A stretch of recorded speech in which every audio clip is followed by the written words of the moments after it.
452. Number 452. This will be our psalm before our lesson this morning. And if it's convenient, I'm going to ask you to stand with me as we sing, please. Number 452.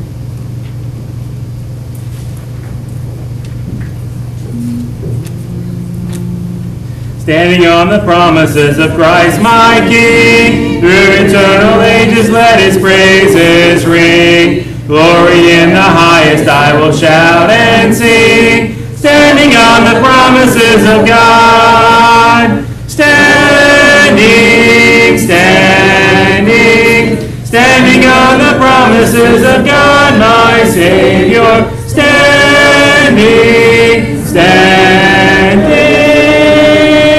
I'm standing on the promises of God, standing on the promises that cannot fail. When the howling storms of doubt and fear assail, by the living word of God I shall prevail. Standing on the promises of God, standing, standing, standing on the promises of God, my Savior. Standing, standing.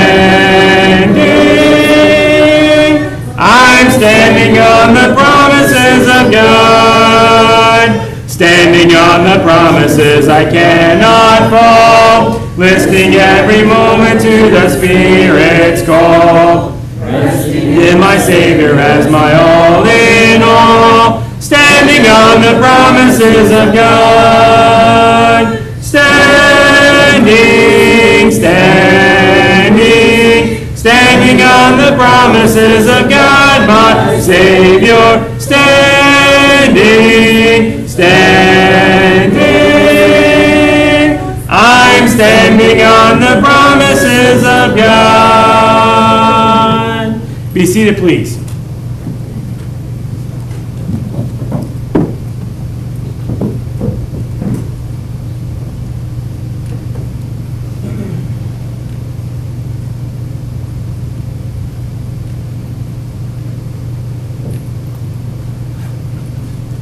Scripture reading this morning, I'll be reading from Deuteronomy, the 6th chapter, verses 7 through 9. Deuteronomy 6, 7 through 9. And thou shalt teach them diligently unto thy children, and shalt talk of them when thou sittest in thy house, and when thou walkest by the way, and when thou liest down, and when thou risest up. And thou shalt bind them for a sign upon thine hand, and they shall be as frontlets between thy eyes. And thou shalt write them upon the post of thy house and on thy gates.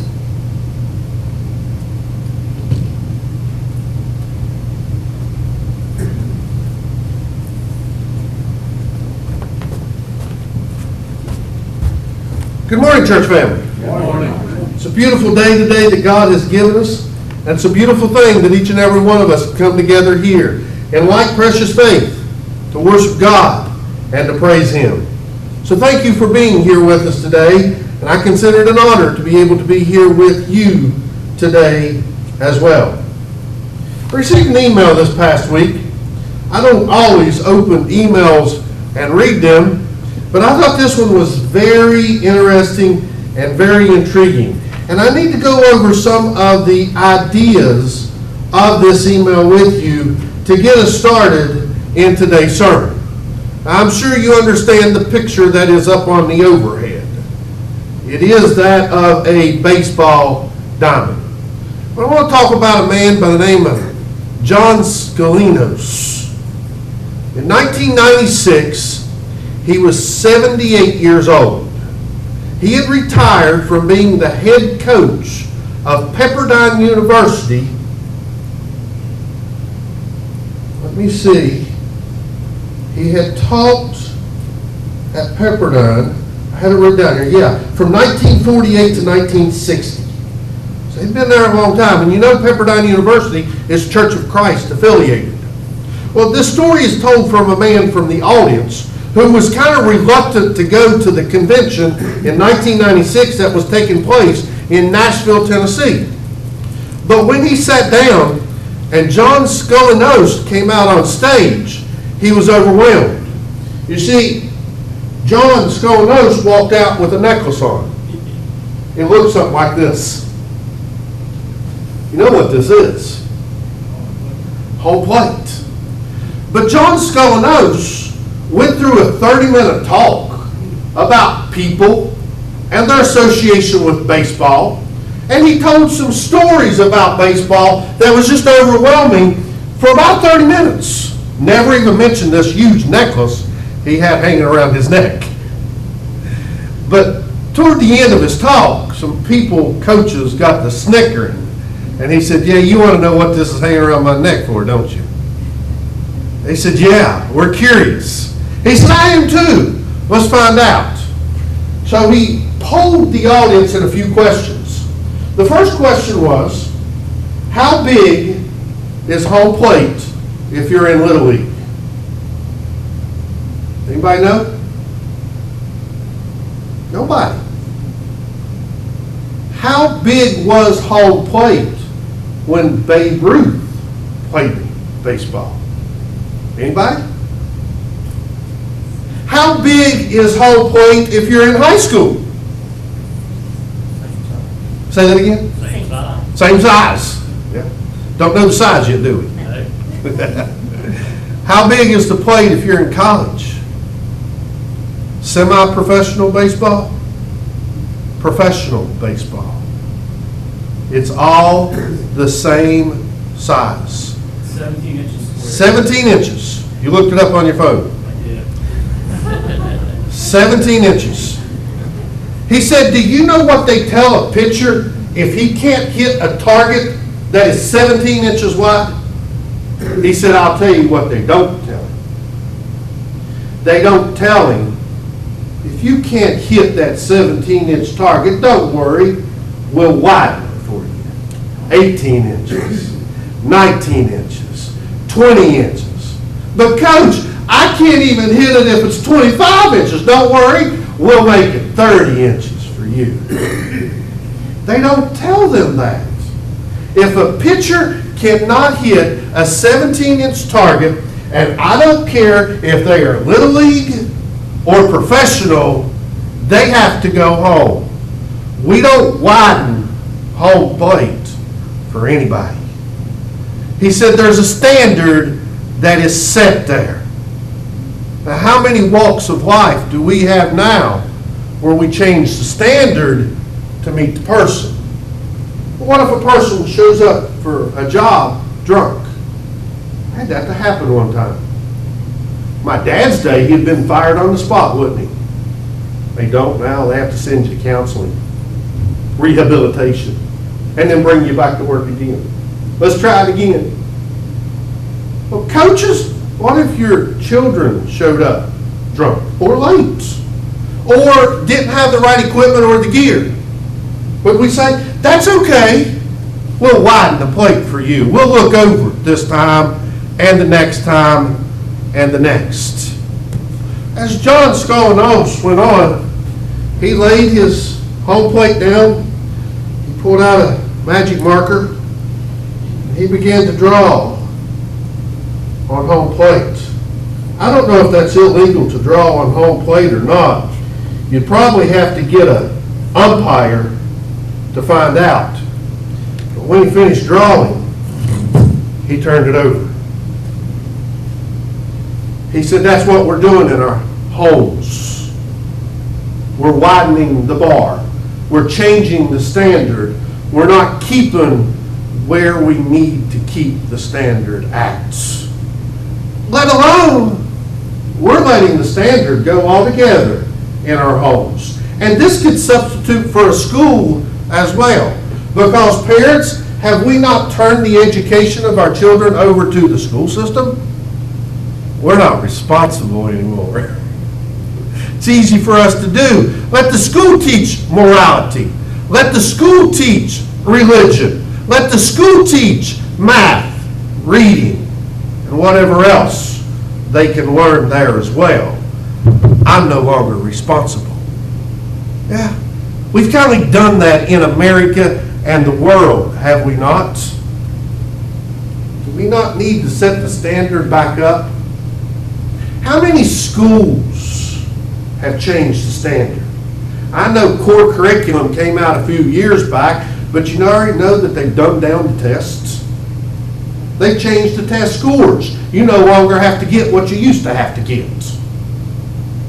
They are making it easier and easier for us to do less and less, and for less to be expected out of us as well. Not only in the schools, not only at home, but if I had a little cross I'd put up here. Do we change the standards in the church?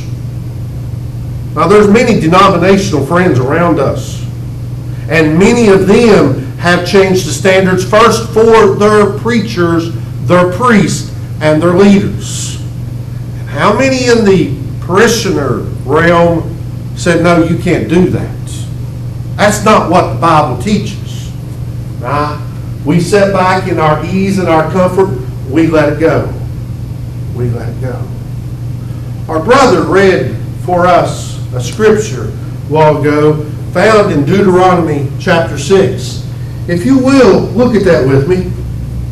And I want you to understand something about this passage.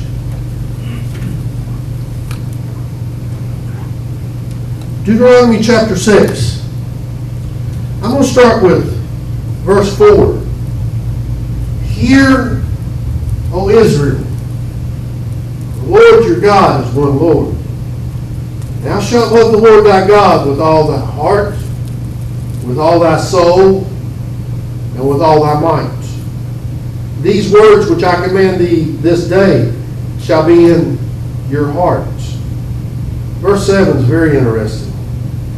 Teach them diligently unto your children. Stop right there.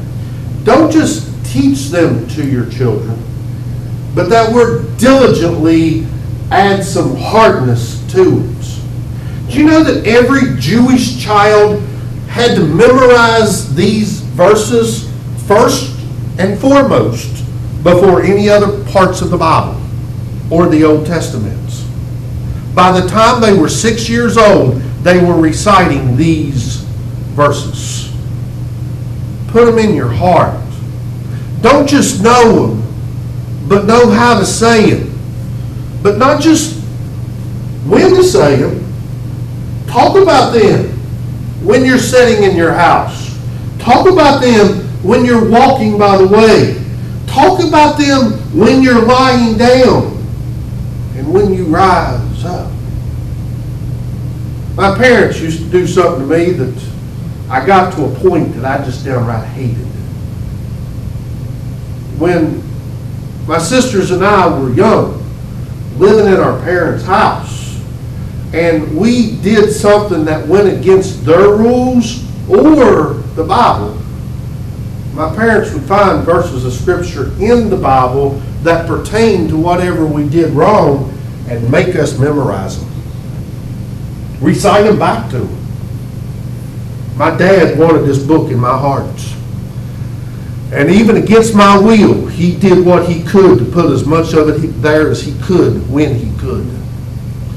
But there was a few times when what I did wrong was so bad, I had to get up and confess it before the church. Well, if I was a Christian, it says confess your faults before others. But there were at least 10 different occasions when I not only confessed what I did wrong before the church forcefully, but I was also told to recite the scriptures that went along with it. A little embarrassing, but I think it can go a long way. How many of us do not teach the Bible to our children when we walk, when we sit, when we lie down, when we rise up? Oh no, baseball is much more fun to talk about, isn't it? Or football is more fun to talk about. Or the TV show that's coming on the next hour has replaced any religious conversation we've had with our children in our homes. I know this is an Old Testament passage, but I believe the way the Jewish people put it in effect back then is something we can learn desperately from today. Do we widen the plate, or do we stick to being a parent the way God would want us to. Point number one. If home is base or home plate, and your children are the teammates, who qualifies for the coach position? We usually don't look at the family unit that way, do we? But I want us to consider that this morning. We as parents, we are coaches. And we need to take that seriously. Not pawn it off onto somebody else. From there, if you will, turn to Ezekiel chapter 20. I want us to understand two verses in the Bible that some people believe to be in conflict with each other. Yeah, you might hear there are no discrepancies in the Bible. But I'm here to tell you, there are a few. We can talk about them one-on-one if you want to get together like that. But on a whole, let me show you how some of those discrepancies work. Ezekiel 18. If you're there, verse 20. Ezekiel made it quite clear. The soul that sinneth, it shall die. The son shall not bear the iniquity of the father, neither shall the father bear the iniquity of the son. The righteousness of the righteous shall be upon him, and the wickedness of the wicked shall be upon him. That's pretty straightforward, is it not? I cannot pay a price for my daddy's sins. And unfortunately, my daddy would have. He cannot pay the price for my sins. My sins are on me. His sins are on him.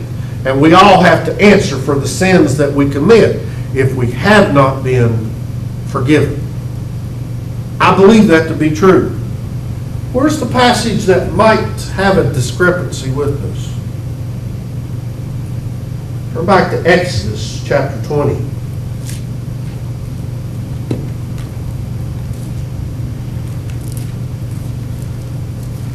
You can probably already figure out in your mind that Exodus chapter 20 is the chapter about the Ten Commandments. There's some interesting pieces of information about the first commandment. We need to read the fine print that God put into this as well.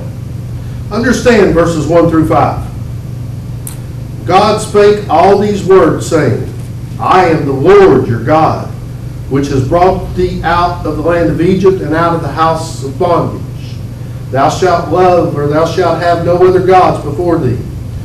Thou shalt not make unto thee any graven images, any likeness of anything that is in heaven, that is in the earth beneath, or that is in the water under the earth. See this fine print there? We know we're not to make any images of God, but this is also not to make any images of other things. Now we also know that we cannot bow down ourselves to them. Look at verse 5. Thou shalt not bow down thyself to them, nor serve them. For I, the Lord thy God, am a jealous God, visiting the iniquity of the fathers upon the children, unto the third and the fourth generation of them that hate me. Well, wait a minute. Ezekiel said the fathers cannot bear the iniquity of the children, and the children cannot bear the iniquities of the father. But yet Moses is saying here in the Ten Commandments that God is going to visit the iniquities of the fathers on the children to their third and fourth generation. Is there a discrepancy? Think about it from this light. Fathers and mothers, coaches if you will, our children are influenced by everything we say and do. Everything we say and do. If we teach them to love God, if we teach them that church is important, if we teach them that Bible is important by making it important to us, then they're going to follow in those footsteps. What if I want to do it haphazardly? I don't want to directly teach my children to hate God. I want to tell my children to love God, but I'm all the time sitting on the couch watching TV. What do you think they're going to grow up doing? Daddy got away with it. He said he loved God. Can I get away with it by loving God and sitting on the couch watching TV. That's just a small, minute example. We can go a lot deeper. What if the father is an alcoholic? What's the chances of the children becoming an alcoholic? Pretty much there, right? What if the father is a drug addict? What's the chances of the children becoming a drug addict? Coaches, parents, as we teach and train our children and those all around us, they're going to learn from the example that we put forth. But it's not our responsibility today, is it? Let's turn it over to the school. Let's turn it over to the real baseball coach, or let's turn it over to the therapist. That kind of takes the responsibility off me, right? I'm somewhat passive with a lot of the things that I engage in. And a lot of time, people who are passive, we justify it by thinking, I'm not responsible, or I'm not involved. But that's not true. As much as I am a pacifist and not involved, that means I'm not directly influencing, which means I am directly influencing. I'm coaching all along, whether I like it or not. Did you know, point number 2, a curse is placed on any person who dares to cause a child to no longer know about or to believe in God. Did you know that a curse is placed upon any person who dares to cause a child to no longer know about or to believe in God? I believe it's very unique. Children and a faith in a higher creator, I think they go together. But if that child is not raised in an environment that promotes that kind of thinking, well, that kind of thinking doesn't get promoted. And soon it weighs its way out of that child's thinking. Who's responsible for that? Well, is the school system responsible for that? Is the therapist responsible for that?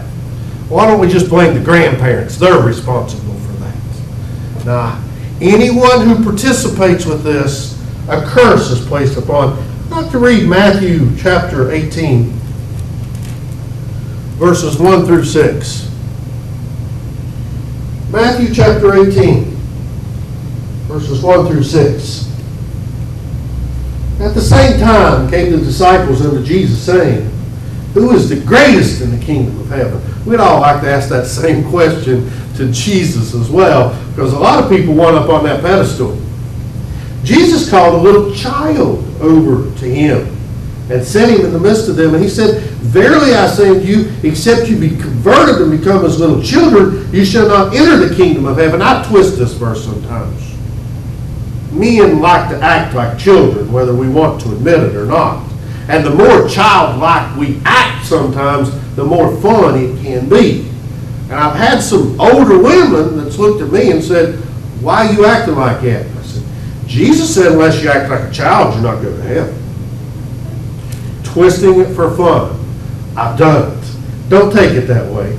Whosoever, verse 4, therefore shall humble himself as this little child, the same is the greatest in the kingdom of heaven. And whosoever shall receive such a little child in my name, Jesus says, receiveth him.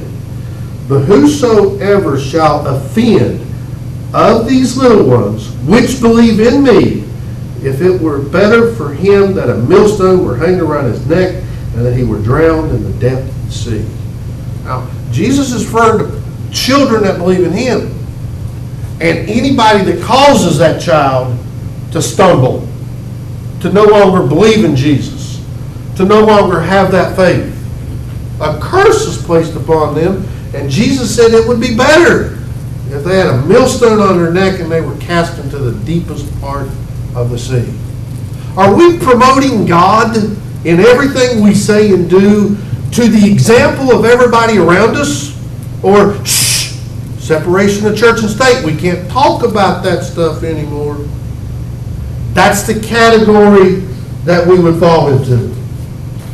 Look with me at James chapter 4. If you fall into a pacifist category with the idea that, well, if I'm not involved, I'm not responsible. I want you to seriously consider what James chapter 4 and verse 17 states. I think it's a powerful verse. And I think it speaks to many different types of people on many different levels. James 4:17. Therefore to him that knoweth to do good, and doeth it not, to him it is sin. No getting out of that one. If we know that it's good, and we know that we should be doing it, then not doing it is wrong. I had a father of a child this past week call me. His child is in a desperate situation with some other children. There were some sexual advances that had taken place. The police had told this father of this young lady, you don't talk about this situation with your daughter. And he thought he needed to listen to the police and do what the police told him to do. I said, you're her father. You need to know what happened, and you need to talk to her about it. To not do so would be doing her a disservice.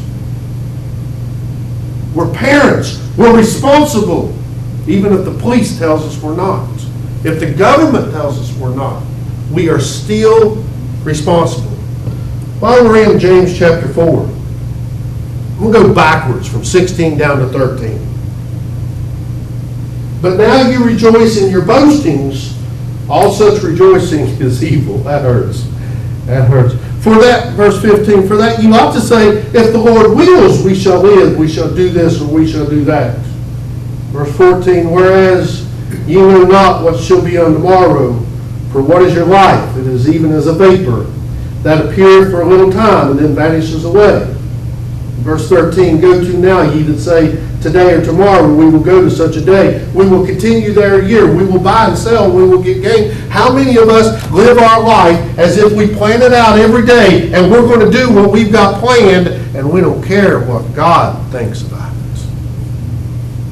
A lot of times we leave him out of the equation. And our children and neighbors see us leave him out of the equation. This is telling us we've got to put God into the equation. We've got to add God into every occasion. What is your life? It's but a vapor. I know if you're 7, 8, 9, 10, 11, 12, 13, 14, 15 years old, that's hard to believe. Because it took forever for me to go to 6 to 10. And it took forever for me to go from 10 to 17 or 16. And it still took forever from 16 to 25. But I'm telling you, once I hit 25, whew, when's it going to slow down? And it's not, is it? I keep being told it just goes faster. Enjoy the day you have. Enjoy the time you have. But consider each moment a gift from God and place him at the center. Point number 3 is really a quote from Joshua 24:17. Now, you do not have to put the answers in the blanks that Joshua put in the blanks. But I'm going to tell you what they are just the same. He said, as for me and my house, we will serve the Lord. You can put something else down if you want to. Start with the first part, though. As for me and my house.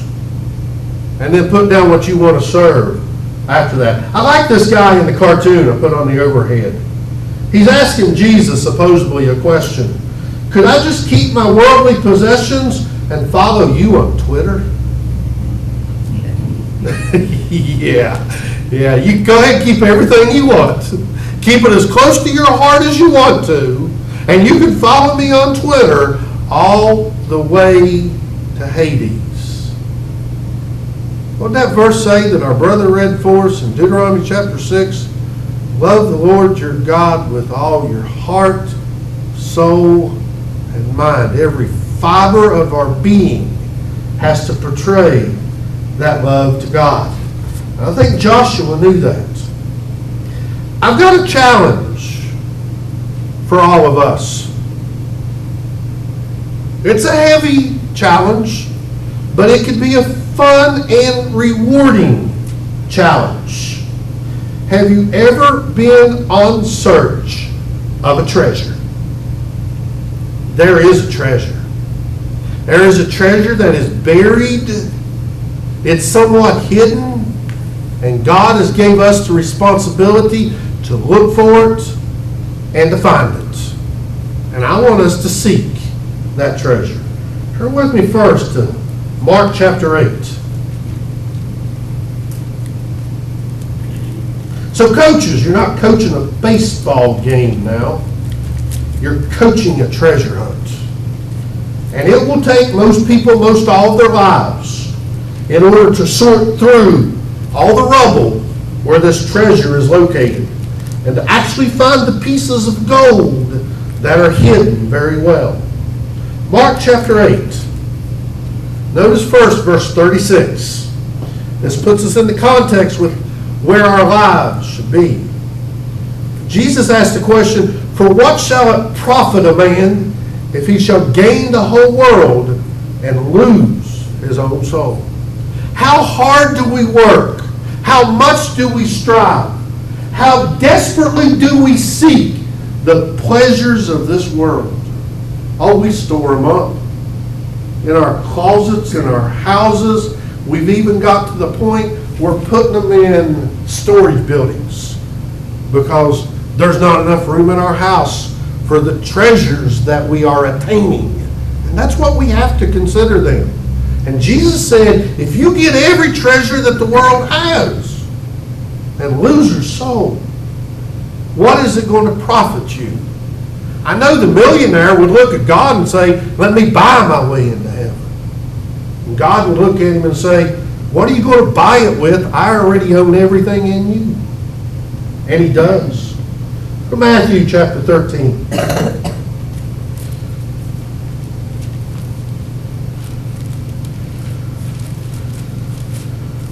Matthew chapter 13. 44 through 46. We're going to talk a little bit about a treasure here.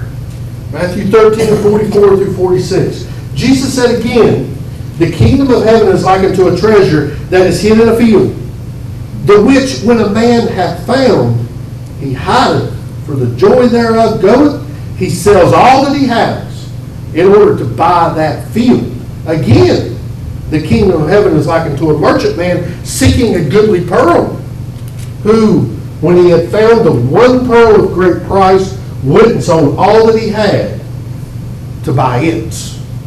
So Jesus is giving the idea that the kingdom of God is a treasure. And he's given some earthly analogies of what people should go through in order to find that treasure. If you find that treasure hidden in the field, don't just grab the treasure and head back home. Go home and sell everything you've got to go buy that field. Because if that treasure in that field is valuable, that field around it is valuable as well. And it's worth more than anything we've got in our house. And that goodly pearl, the one pearl of great price, again, if we gained everything that the world has to offer, and we miss that one pearl that God is trying to give, what are we going to trade for in the last day? The sad part is, it'll be too late. I'm going to give you one more clue, but this is for you to go on your own to search out. Write down in the insert to the bulletin, Proverbs 25 and 2. Don't look it up right now. Don't look it up right now. Proverbs 25 and 2.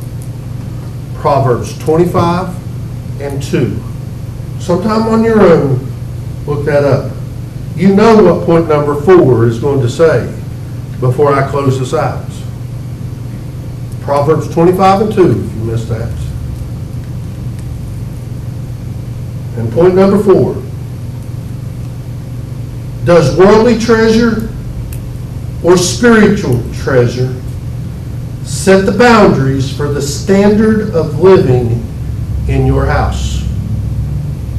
Does worldly treasure or spiritual treasure set the boundaries for the standard of living in your house? What controls the standards by which you live by and by which you set for your children and others in your house to live by? My oldest sister had an argument with my father one time when she turned 18. She said, I'm 18, I'm legally adult, I can do whatever I want. He said, that's fine with me. Take your stuff and move out of my house. Because as long as you live under my roof, you're going to abide by the standards that I set. 6 months later, she got married. And she moved out. Wasn't the easiest life for her, but she's learned some things during that time. Right now, she appreciates the standards that Dad had in her house, his house, and our house. If we claim to be members of God's house, He's got a set of standards by which we must live by. And when we get to heaven on that day of judgment, He's not going to widen the plates, because He says, straight is the gate, narrow is the way which leads to life, and few there will be that find it. Something we have to look for earnestly and diligently. For wide is the gate and broad is the way. It's a 16-lane highway going to hell, and many will go in thereat. It's a choice that we have. And I know it's not necessarily an easy choice, but it's a choice we must make. And by default, we do make a choice. If we can help you with your soul's salvation in any way, if you need to give your heart and your life to God, or if you need the prayers and the comfort of the church, in whatever way we can help, let us know how as together we stand and sing.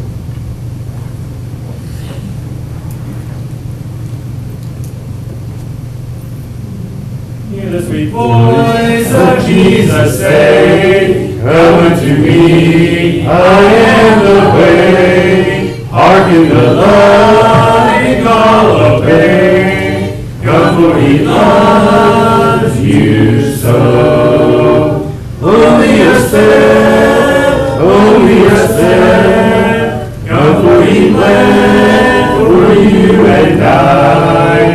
He's the same loving Savior yet, Jesus the crucified. Casting your heavy burden down, come to the cross, the world may frown, yet you shall wear a glorious crown, when He makes of His own. Only a step, only a step, come, for He bled for you and died. He's the same loving Savior yet, Jesus the crucified. Open for you the pearly gate, loved ones for you, now watch and wait. Terrible thought to cry too late, Jesus, I come to Thee. Only a step, only a step, come, for He bled for you and died. He's the same loving Savior yet, Jesus the